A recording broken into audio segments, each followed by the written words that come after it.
일몰 예정이었던 톤세제가 오는 2029년 말까지 5년 더 연장됐습니다.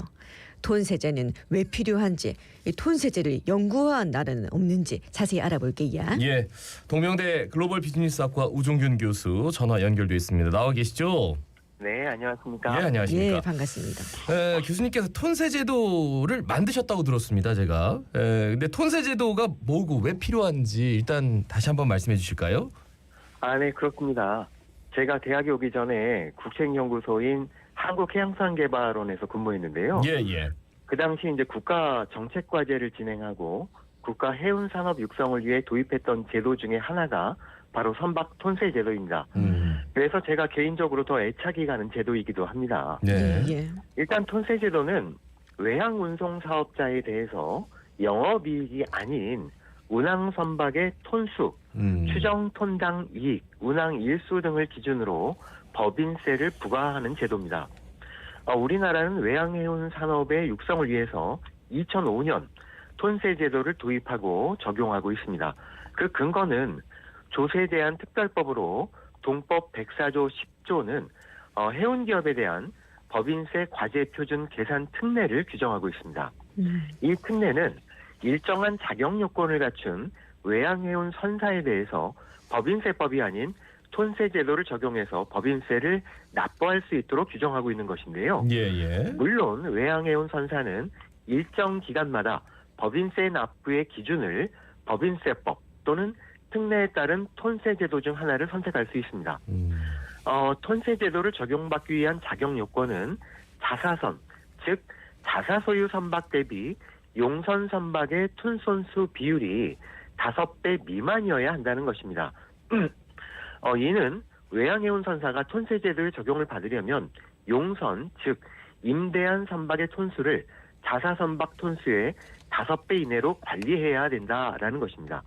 즉 조세 감면을 위해서 선박의 매입이나 신조선을 통해서 자사 선박을 충분히 확보해야 되는 의무를 부과하고 있는 것입니다. 톤수만 가지고 하면 그냥 외국에서 빌려가지고 막 계속 톤수 늘리면 또 문제가 되니까 그죠?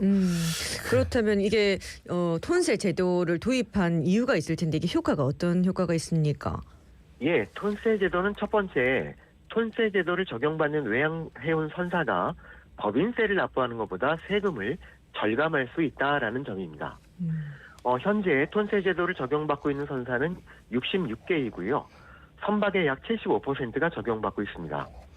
톤세 제도 도입부터 2022년까지 약 18년간 톤세 제도 적용을 통해서 절감된 선사들의 법인세는 약 2조 3천억 원 규모인데요. 국적 선사의 경우 톤세 제도를 통해서 법인세를 약 20%에서 40% 절감하고 있는 것으로 알려져 있습니다. 이를 통해서 외항선사들은 흑자인 시기에 향후 투자할 수 있는 자금을 확보할 수 있는 것이고요. 어려운 시기에는 기업이 손실을 보존하고 경영의 안정성을 확보하면서 시장에서 생존할 수 있는 힘을 확보한 것으로 풀이할 수 있습니다. 네. 두 번째는 톤세 제도 도입을 통해서 국적 선대가 빠르게 성장하고 있다는 점입니다. 금방 지적해 주신 것처럼 2023년 국적선은 총 8,416척으로 2005년 대비해서 약 1,297척이 증가를 했고요. 국적선 선박 톤수도 약 2배 증가를 했습니다.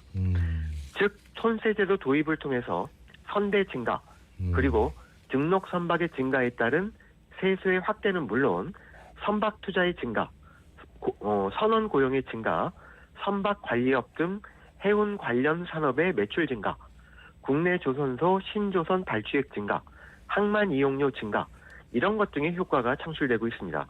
예. 한 연구에 의하면 톤세 제도 도입에 따른 해운 산업의 경제적인 효과는 선사의 법인세 절감액보다 높은 것으로 분석되고 있습니다. 그러니까 어떤 기업에서 법인세가 20에서 40% 절감되는데 그거 안 할 이유는 없는데 실제로 이제 쭉 조사를 해보니까 이게 도입된 이후에 단순히 법인세 절감뿐만 아니라 선원 고용이며 선박 투자며 관리업 매출 증가며 이런 것들이 눈에 띄었다 이런 결과까지 나왔어요. 그렇다면 이제 세계 주요 해운 선진국에서 도입하고 있는 톤세 제도 어느 국가들이 좀 도입을 하고 있습니까? 예, 우리가 아는 해운 강국들은 모두 해운 산업 육성을 위해서 톤세 제도를 도입하고 운영하고 있습니다. 그리스가 1957년에 최초로 도입을 했고요. 1973년에 지금과 같은 근대적인 제도로 개선하면서 그리스의 해운 산업이 굉장히 드라마틱하게 성장을 했습니다. 이후에 영국, 네덜란드, 독일, 프랑스, 이탈리아, 덴마크, 일본, 중국 등 세계 모든 해운 강국들이 자국 해운 산업의 육성을 위해서 경쟁적으로 도입을 했습니다. 톤세 제도의 근본적인 목적은 말씀드린 것처럼 리베리아, 파나마 등 조세 천국 국가로의 편입티적, 즉 자사 선박을 그 국가에 등록을 하는 것이죠. 네네. 이렇게 등록을 하는 것을 방지를 하고 자국의 해운, 조선, 항만 물류 산업 등 이런 산업들의 경쟁력을 유지하고 국가 물류 산업의 경쟁력을 유지하고 확보하기 위한 것입니다. 네네. 예, 그래가 올해 말 일몰 예정이었던 톤세제가 오는 2029년 말까지 5년 더 연장이 됐습니다. 이제 앞서 설명하셨던 톤세 제도의 효과들이 연장된 이유겠지요? 네, 그렇습니다. 바로 우리나라 해운 산업을 육성하고 국적 선사를 육성하기 위한 것이 목적입니다. 일단 기획재정부는 지난 7월 톤세 제도를 5년 동안 연장한다고 발표를 했습니다. 그간 이제 해운업계는 톤세 제도의 연장을 강하게 주장을 해왔습니다. 예. 그 이유는 톤세 제도가 2005년도에 도입되어서 운영이 되고 있지만 5년간 운영을 하고 그 뒤에 계속할 것인지 아니면 그만둘 것인지 이거를 결정하도록 규정이 되어 왔기 때문인데요. 예예. 만일에 이번에 이렇게 확대가 되지 않았다면 올 12월 말에 톤세 제도는 종료가 될 예정이었습니다. 그래서 이제 톤세 제도의 유지 또는 종료를 두고 해운업계와 재정경제부가 굉장히 많은 의견의 대립이 있었는데요. 그 중심은 바로 조세 형평성이라는 관점에서 해운 산업에 대해서 특혜를 주는 게 맞는가? 아니 그렇지 않은가의 문제였습니다. 예. 그러나 말씀드린 것처럼 톤세 제도 도입의 효과가 확실하게 나타나고 있고 그리고 해외 주요 강국들이 톤세 제도를 도입해서 해운 산업을 육성하고 있는데 예예. 우리가 만일에 톤세 제도를 종료를 하면 그렇지 않아도 우리 국가의 굉장히 해운 산업에 어려운 점이 굉장히 많았지 않습니까? 예예. 해운 산업의 어려움이 가중이 되고 국가 경쟁력이 약화될 위기가 있기 때문에 연장된 것으로 이렇게 생각이 됩니다. 그래요. 2005년에 도입이 됐는데 3번의 연장이 있었습니다. 이번에 그러면 4번째인가요? 연장이? 그렇습니다. 예. 네. 그러면 말 들어보면 일단은 굉장히 좋은 제도니까 다른 나라처럼 그냥 자꾸 연장할 게 아니라 연구하면 어떨까? 그런데 이제 다른 기업들도 어떻게 보면 이제 법인세를 내고 있는데 그런 형평성 문제 때문에 이게 좀 논란이 되는 건가요? 어떻습니까? 네, 그렇습니다. 그러나 제가 말씀드린 것처럼 해외 주요 해운 강국들은 모두 도입을 하고 있다라는 점 그리고 이 경제적인 효과는 물론이고 우리나라 해운 산업 국적 선사를 육성할 수 있다라는 중요한 정책이기 때문에 당연히 연구화되어야 된다라고 생각을 합니다. 기억하고 계시겠지만 우리나라는 이미 한진해운이라는 네. 초대형 국적 선사를 잃어본 경험이 있습니다. 물론 경영 전략의 문제로 위기에 봉착을 했지만 한진해운의 파산은 국가 물류체계 효율성을 하락시키고 비용을 증가시키고 국가 수출 경쟁력을 약화시켜 왔습니다. 그렇기 때문에 또한 새로운 국적 선사를 육성하기 위해서 얼마나 많은 비용과 시간과 희생이 투입되고 있습니까? 네. 그렇기 때문에 톤세 제도는 국적 선사와 우리나라 해운 산업의 경쟁력 강화를 위해서는 반드시 연구화되어야 된다라고 생각이 듭니다. 예. 그런데 그 가운데 내년에 해운업계 불황이 예상된다 이런 전문가의 목소리가 높은데 왜 그런 걸까요? 네, 정말 그 비상 중에 비상이라고들 전부 다 이렇게 협의를 하고 있습니다. 그 중요한 이유는 글로벌 경제가 어느 때보다 어렵기 때문입니다. 예. 국제통화기금 IMF는 미중 무역 전쟁, 글로벌 경제 금융 리스크의 확산, 그리고 전쟁의 확산 등으로 지금부터 2030년까지 글로벌 경제 성장률이 크게 하락하면서 글로벌 경제가 매우 심각한 저성장 시대로 전환될 것이다 라고 예측한 바가 있습니다.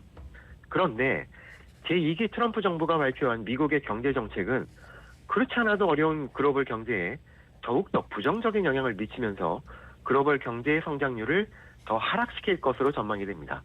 이렇기 때문에 글로벌 경제 성장률의 하락은 글로벌 무역, 투자, 소비, 생산의 감소, 그리고 이것은 글로벌 해상 운송 수요의 감소로 이어질 것으로 예상이 되는데요.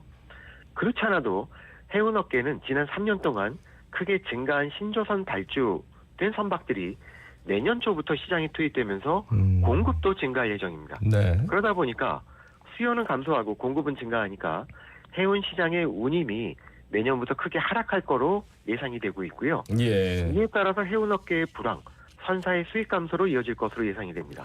마지막으로 그렇기 때문에 예예. 네네 말씀. 네. 예예. 마지막으로 한 말씀 남겨주신다면 어떤 말씀 해주시겠습니까? 네, 이렇게 어렵고 해운 시장에 운임이 크게 하락할 거로 예상이 되기 때문에 네네. 우리나라 국적 선사들도 내년부터 상당히 어려운 상황에 직면할 것으로 예상이 됩니다.